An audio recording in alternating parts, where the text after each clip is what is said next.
So you guys can feel the joy that takes place in this room, right? So if you're here for the first time, welcome. And I'm happy that you're here. And on behalf of the board and the members of the Centers for Spiritual Living Los Angeles, we're happy to have you come spend this. Sometimes it's around 67, 68 minutes together on a Sunday morning in this room. Sometimes it's 54. So we'll see what the average is today.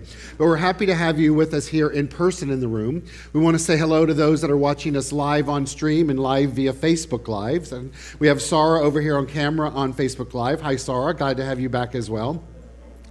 And so we come together every Sunday morning as a metaphysical, new thought, spiritual community. We welcome and celebrate all facets of life here into our spiritual home, whether I said earlier, whether that's live or in person or via live stream, or you're watching it later on some type of device of where we have recorded that. Hopefully at some point that's on our YouTube channel. The vision statement for our beloved community here is supporting individuals finding their personal self-empowerment through a spiritual awakening.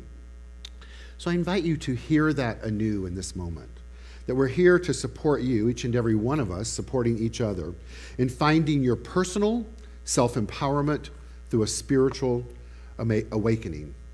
What that means is that we honor you on your path and your journey of your awakening to the power of the divine that resides within each and every one of us. And so today you'll hear some terminology that may be new to you. I invite you to just to be open and to receive that for the reason that you're here is to find some inspiration or some awakening or simply just grounding to know who you are as a divine being. Here in this particular center, as in most centers for spiritual living around the world, we predominantly practice the philosophy and the teaching known as the science of mind. And in its modern incarnation, it is known as a philosophy of faith and a way of life.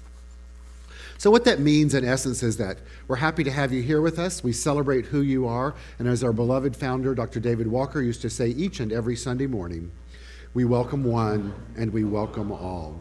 And so we begin our service every Sunday morning with a ritual. And that ritual is one that is based in love. It's based in what I was just speaking of relative to honoring the divinity within you. It's an opportunity for you to just take a deep breath from life and just anchor yourself into the presence of the presence that is here and to just receive the light that exists within all of us and hear a little beautiful music, sing a little bit, and then hear affirmative prayer. So that particular ritual is led every Sunday morning by our practitioner of the day.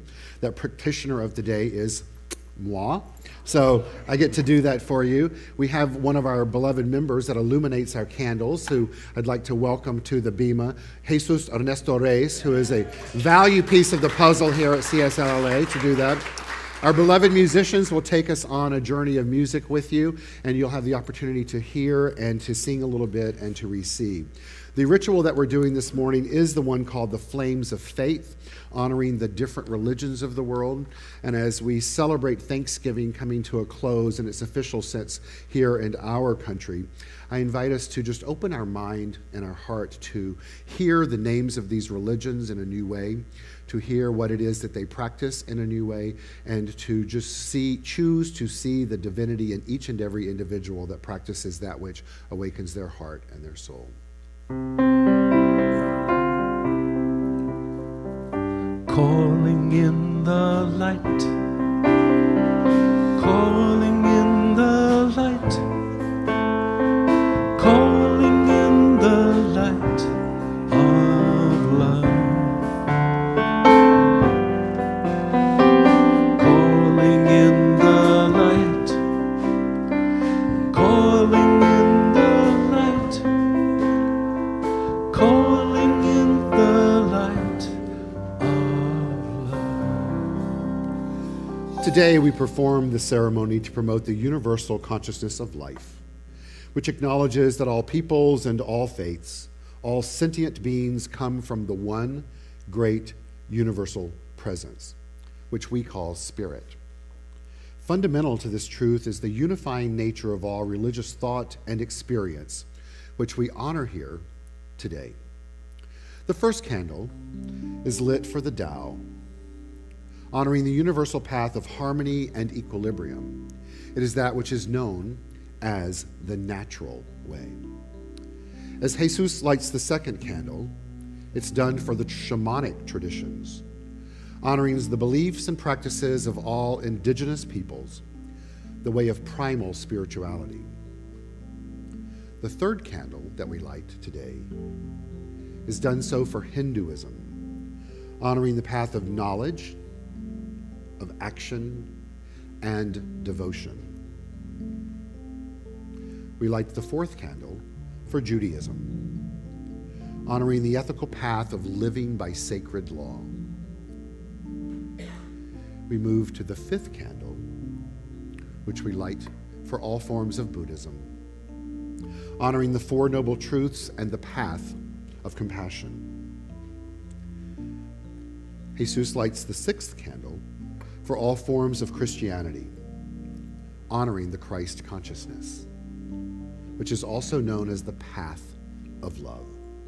And we light the seventh candle for all forms of Islam, honoring the path of submission to the will of God as the highest calling.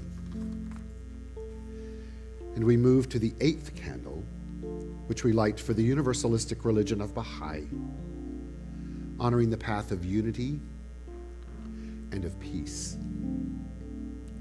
Moving to the ninth candle, we light that for all forms of New Thought.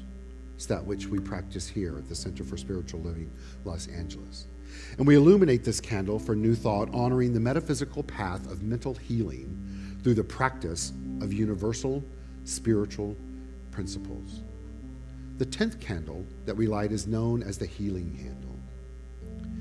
And I invite you to take a moment and think of anyone that you would like to silently put in the healing flame so that they may experience the eternal and everlasting love of the divine.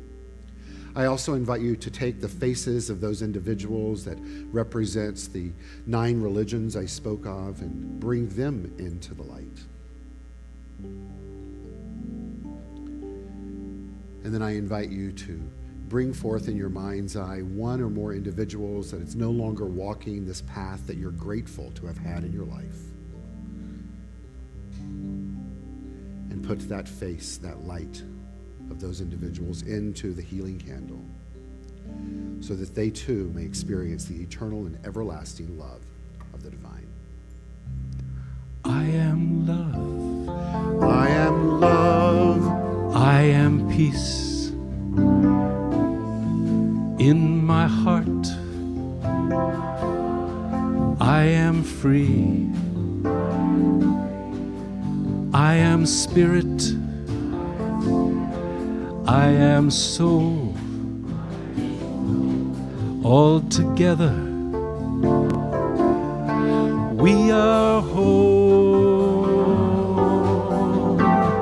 Calling in the light, calling in the light, calling in the light of love. Calling in the light, calling in the light, calling in the light of love. And so it is, and so it is, and so it is. And so I invite you to close your eyes, if that feels comfortable to you, to just anchor in this feeling of transformation. Just feeling that energy of gratitude that we each individually and collectively just exhibited. Take a moment to simply see the flickering flame of the light of life that exists within all beings of life. Taking a moment to honor the oneness of all of humanity. And remembering that choice is the second greatest gift of life. It's that which drives the engine of conscious evolution. And so today we consciously choose to release our attachment to what is. Open ourselves up to the experience that we are to share today in this community. giving ourselves the opportunity to revel in the experience and the expression of life itself.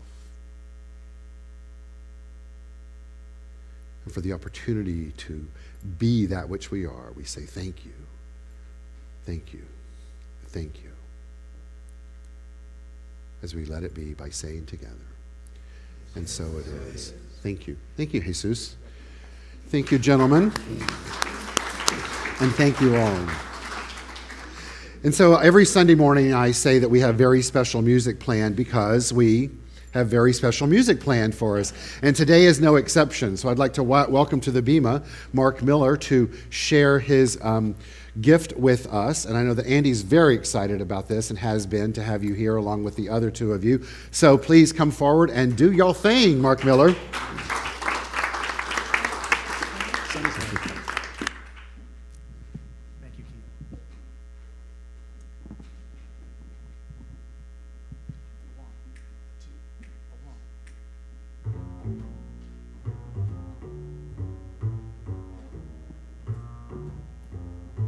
Grab your coat and get your hat. Leave your worries at the doorstep. Just direct your feet to the sunny side of the street. Can't you hear that pitter-pat? That happy tune is your step. Life can be so sweet on the sunny side of the street. I used to walk through the shade with my blues on parade, but I'm not afraid. This rover crossed over. If I never had a cent, I'd be rich as Rockefeller. Gold dust at my feet on the sunny side of the streets.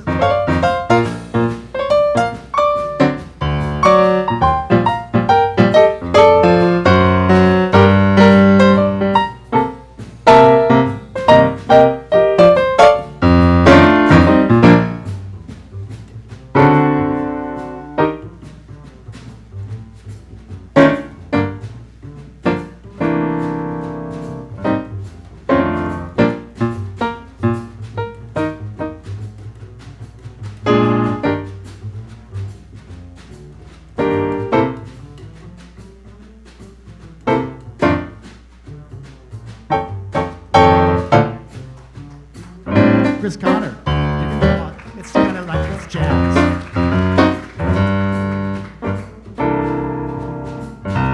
Chris Connor. Go and get your hat. Leave your worries at the doorstep. Just direct your face to the sunny side of the street. Can't you hear that pitter pat? And that happy tune is yours. Life can be so sweet on the sunny side of the street. I used to walk through the shade with my blues on parade, but I'm not afraid, not afraid. This road crossed over. If I never had a cent, I'd be rich as Rockefeller. Gold dust at my feet, sunny side of the street, on the sunny side of the street.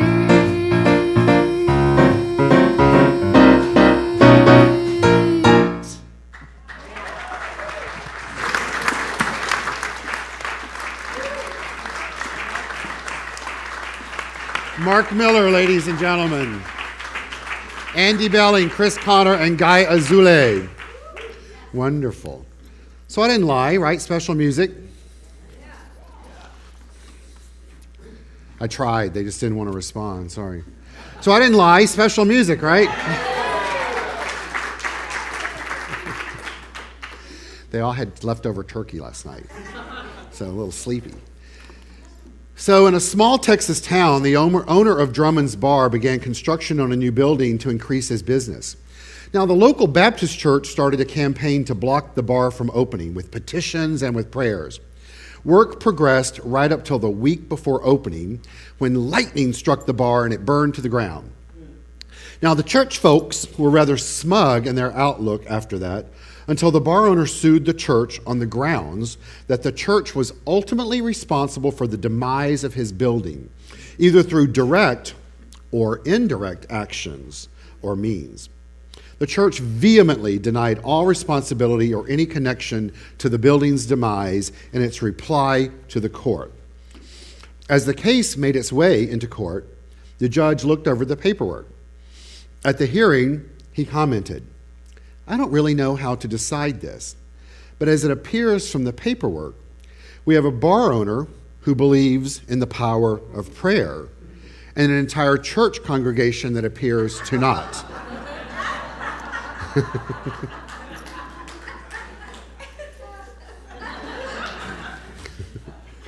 I wanted to begin my message this morning with that little bit of humor in the context of having us each look at how not only do we believe in the power of prayer, but if each and every one of us chooses to engage in the action of prayer, whether that's in a form of supplication or affirmation or simply just a daily activity as you walk the journey of your life, what is it that you're praying to and what is it that you're praying as?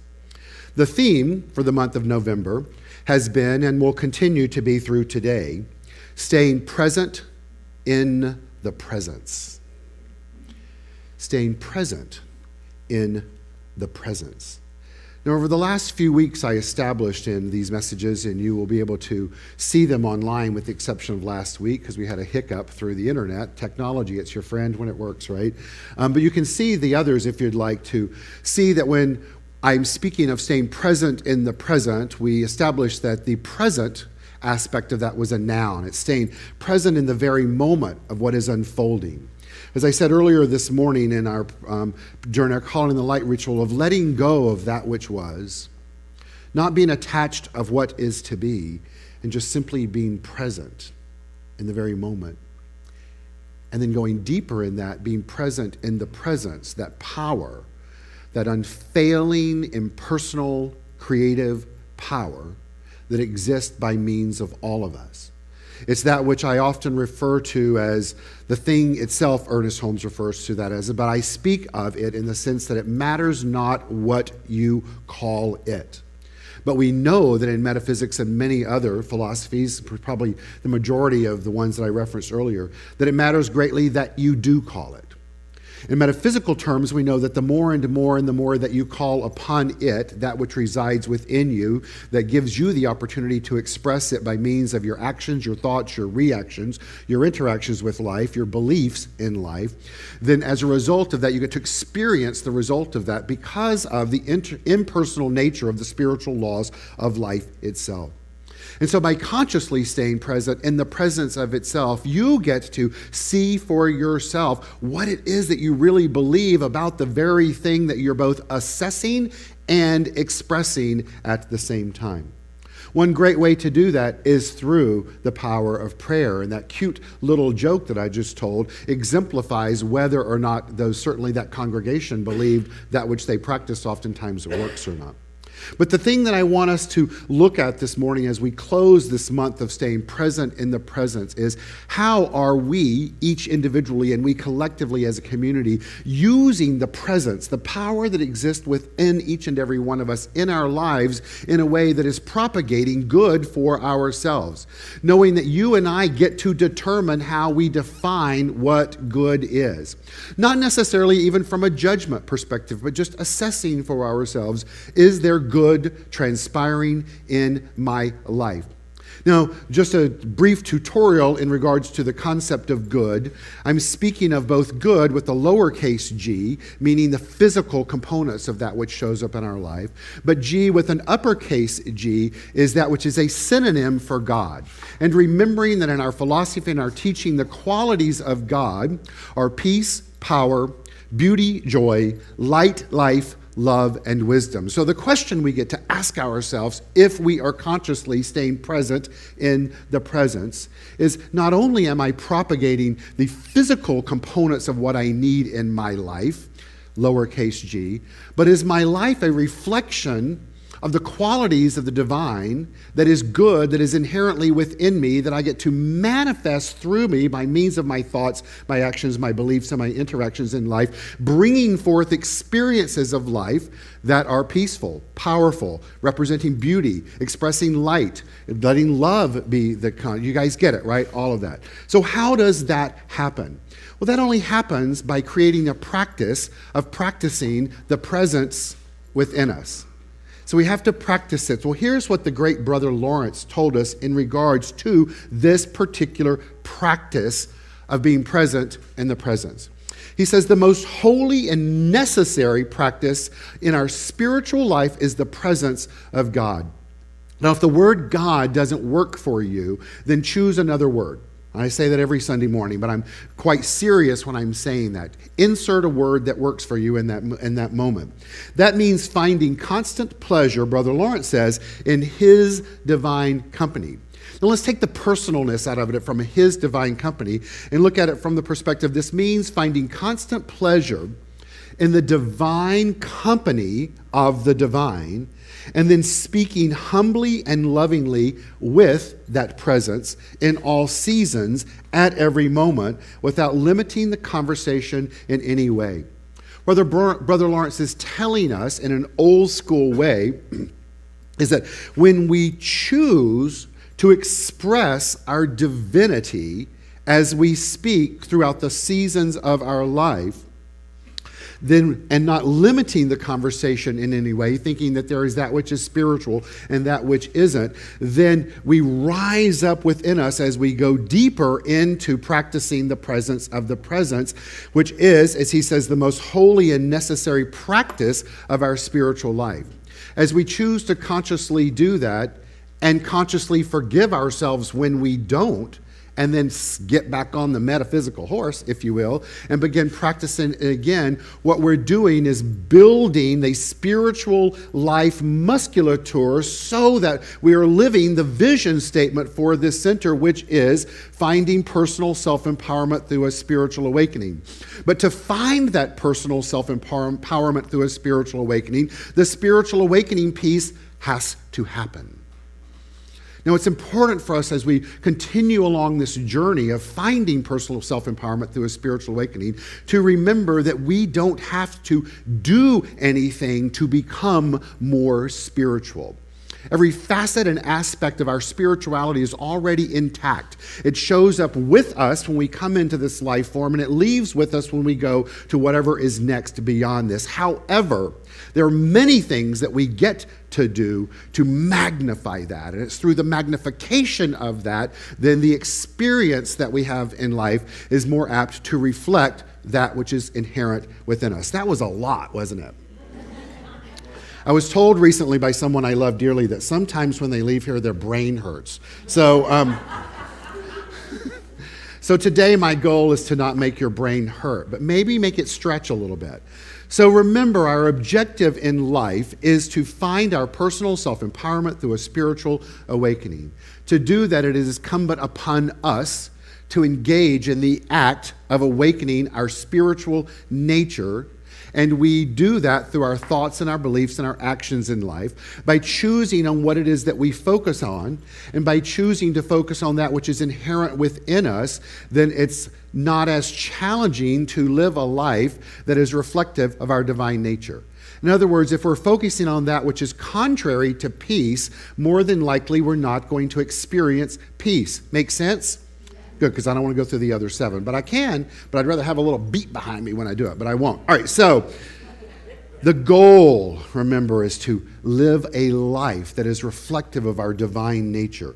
And we've just been told by Brother Lawrence that practice is actually holy and it's necessary.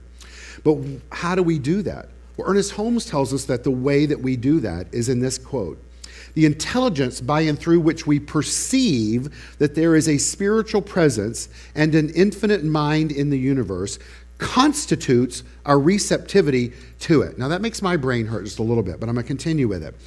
"And then decides its flow through us." So hear it differently. The intelligence by and through which we perceive that there is a spiritual presence and an infinite mind in the universe, constitutes our receptivity to it and decides its flow through us. Anybody want to explain that? All right, I will. All right, so he tells us that the very intelligence that is within us, that exists within us, that is the same intelligence that perceives that it is also a spiritual presence. And then by opening ourselves up to know that there's an infinite mind in the universe by which we are one of, that intelligence that we're using actually constitutes our receptivity to its existence. And through that opening of our mind, then decides its flow to us. In other words, as we open up more and more to that which is already within us, letting go and pushing away anything that's contrary to us, it appears that more and more of it is then flowing through us. But it's not becoming more. We're just getting the experience of more of it because we've eliminated anything that's contrary to it. Now that had to make sense, right? All right. Vodka, no. It's actually water. But you wouldn't know the difference, right? Yes, you would, because you know how I would smile. Anyway, sorry. All right, so that's the how. Have we got the how down? Yo, let's move to the journey, Ernest says. So the journey of practicing the presence, of staying present in the presence, using what we just established, right, as the intelligence that exists and our receptivity to it, he says this. The scientist discovers the principle of his science. The artist embodies the spirit of their art. The saint draws Christ into their being, not a man, an essence, all right? All because they have courted the particular presence of some definite concept. Each state of consciousness taps the same source, but has a different receptivity. Now, what he's telling us here is, on this journey of staying present in the presence, on this journey of creating a practice of staying present in the presence, on this journey of the practice of receiving the intelligence that we have and opening up using that intelligence to the spirit that exists in the infinite mind and our receptivity to it, that as we open ourselves up to that, we get to then discover the very principle of the thing itself and the way it works. Chapter 1, Chapter 2, the book, The Science of Mind. It's the same thing as when the artist, which I know we have many of those in the room, when the artist chooses to get out of the way and to allow the divine to express itself through you. You guys know what that's like, right, artists? When you think that you're going to paint something, you're like, I want to paint this beautiful sky and this beautiful sunset. And yet the divine within you says, no, it's time to paint a dog that's about to urinate on a fire hydrant. And you're like, I don't want to do that. But you understand as a painter that once you do that, you open yourself up to look up above the dog and there's the sky that you need to paint. Now that's a pretty radical analogy, but it makes sense, right? What the whole purpose of all of this is that try not to choose how the presence is supposed to be within you when you're attempting to stay present in the presence because by trying to control the presence, you've lost being in the present. Now that deserved applause. All right, so, and he goes on to tell us there that every single person's experience of the presence is going to be different. Why? Because we each are on our own individual journey of finding our personal self-empowerment through our spiritual awakening, and our spiritual awakenings are all individualized within the one mind. But it's through that individualized experience that we have of our individualized expression of it is how we then get to experience our own receptivity to it. But one of the things that I find that's so fascinating and fun about that is that we do get to have our individualized experience, not just get to, we do, while it's all taking place within the same one mind that we're all interconnected with. So we've now established the how. We've now established the journey.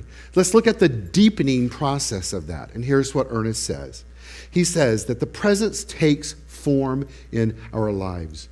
In other words, it's not just an internal journey. It is an internal journey, but we get to see what's taking place in the internal, in the external. And here's how. He says the veil between spirit and matter is very thin. The invisible passes into visibility through our faith in it. A new science, a new religion, and a new philosophy are rapidly being developed. This is in line with the evolution of the great presence, and nothing can hinder its progress. It is useless as well as foolish to make any attempts to cover this principle. So what is he telling us? He says that we've created this construct in our life to think that there's this dividing line between the life force itself and the physical manifestation of it. It's the same as me believing that in this very moment that there is that which is separating Gustavo and me, between Miguel and I. But that which is appearing to separate us is really just an illusion, because I want to determine that that separateness is based on that which is visible. But life isn't solely about that which is visible. In fact, life is mostly about that which is invisible. And we get to play with that which is invisible in a way that will then magnify our receptivity to it, then changing, potentially, if we choose to let it, our perception of that which shows up in the visible. Now, it sounds like a lot of work, right? So many of you think it's a lot of work, but it's not. It's not a lot of work, but it does require a lot of attention. And it does require a lot of energy. And it does require a lot of letting go. But it's not new in our life, meaning the life of the human, to engage in this process. The mystics over the years, the teaching of the mystics over the years has been that there should be a conscious courting of the divine presence. There should be a conscious receptivity to it, but a balanced one. So how do we do that? Well, one of the apostles addressed it this way in substance, and he said that he would rather speak 10 words in understanding than 10,000 with confusions. What he's telling us is that as we go about this process of courting the presence within us, within each and every individual, that we don't necessarily need to use words to understand it. That which we are engaged in is transcendent of human language. But yet, one of the great ways to engage in it is through human language. But he tells us then to slow our language down. And as opposed to looking to court the presence, to stay present in the presence through talking, that the primary way to do that is through listening, is through being quiet and just listening and just hearing what it is that's going on in our life.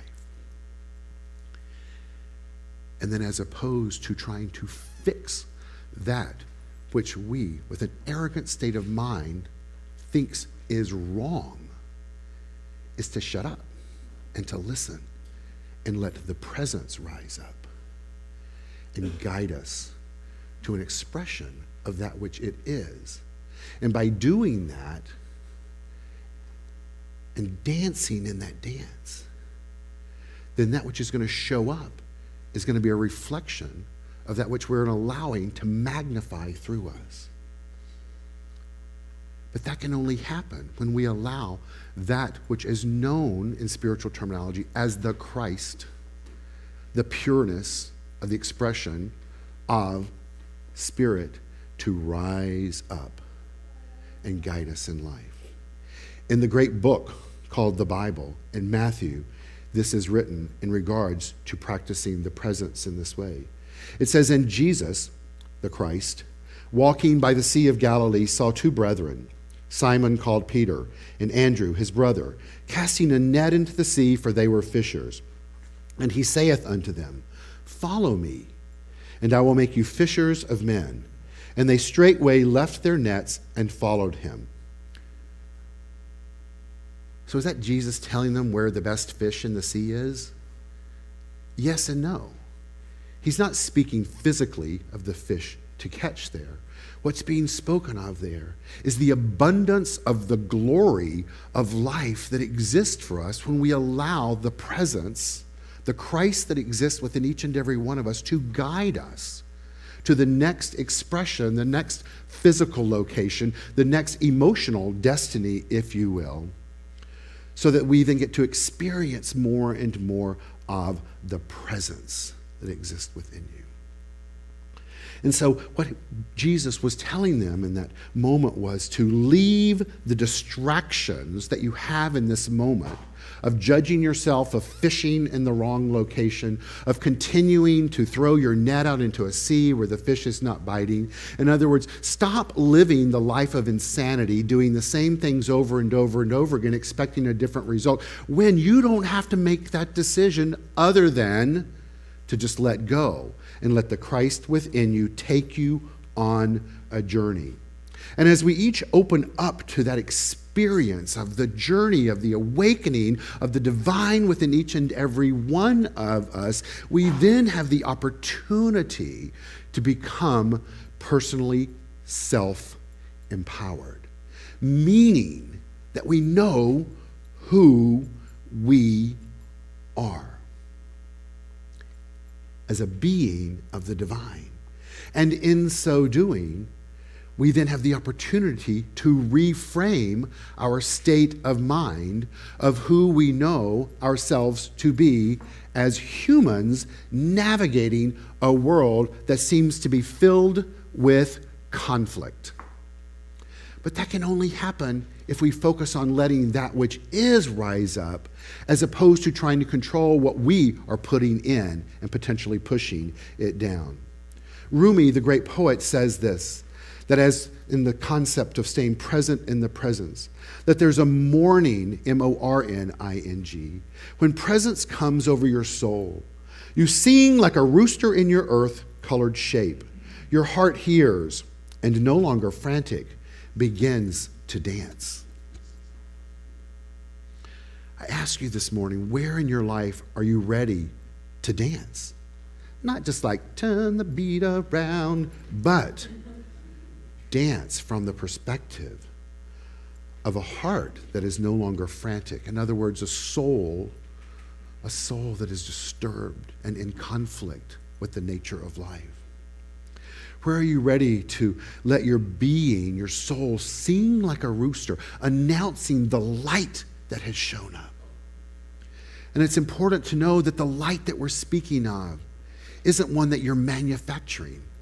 It's one that, yes, we see out in the infinite nature of the universe, but we only get to see it because of the light that already exists within. And so that ritual that we use every Sunday morning, speaking of calling in the light, we're not saying manufacture the light. We're not saying flip the switch for the light. We're not saying screw in the light bulb. And we're not even saying plug the frickin' light in the wall. What's being said is call it in. In other words, get rid of everything that is not of light. And as you call that light in, then you create this pathway before you that is one of illumination. One of illumination. The present moment, Thich Nhat Hanh says, is the only moment available to us. And it is the door to all moments. The present moment is the only moment available to us. And it is the door to all moments. So you and I have before us today an opportunity. An opportunity to choose whether or not now is the time to let go of all that was. Our attachment to it, that which is good, judgment. That which is bad, judgment. That which may have been based in fear, judgment. That which may be the opposite of the fear, judgment. Just let it all go. Just let it all go. Just let it all go. And then choose to be in this very moment, knowing that that gateway is the moment that leads to the next. and then to the next. And just imagine in your mind's eye that there are gates of grandeur that open into each moment that you step into. And the reason they're gates of grandeur isn't because there's some power that's sitting in a marble chair in the sky waiting to welcome you. It's because your consciousness is reflecting the magnificence that exists within you as the light. And so that which you're seeing is just simply a reflection of the state of being that you're allowing to be expressed through you that already exists, that can only take place by staying present in the presence. Letting this moment lead you to the next, and to the next, and to the next. Creating, should you choose to be open to that, this pathway of illumination, so that you can walk a pathway that is illumined from the inside out. It's the light of God that exists within you and within me. And its nature is of peace and power and beauty and joy, life, light and love and wisdom. It's already there. It's already there. It's already there. But it's up to you to let it out. Namaste. Thank you.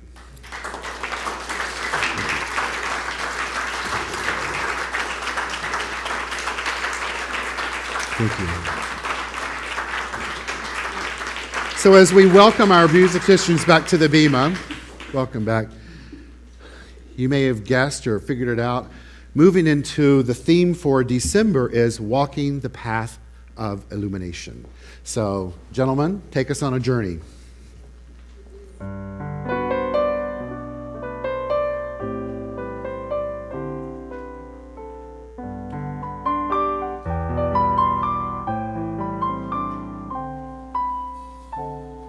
Try to remember the kind of November when life is slow and oh so mellow. Try to remember the kind of November when grass is green and corn was yellow. Try to remember the kind of November when you were a tender and callow fellow. Try to remember, and if you remember, then follow.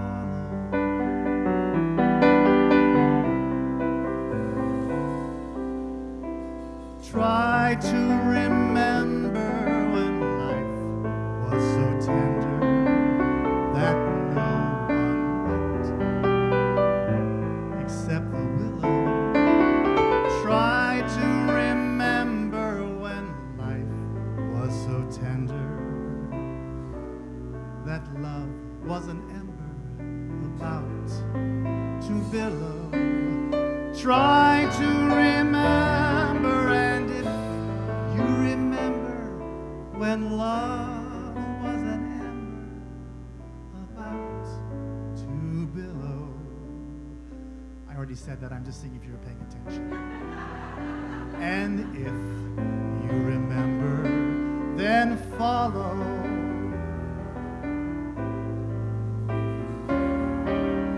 Deep in December, it's nice to remember, although you know snow will follow. Deep in December, it's nice to remember the thoughts of November that made you mellow. Deep in November, it's nice to remember, then fall.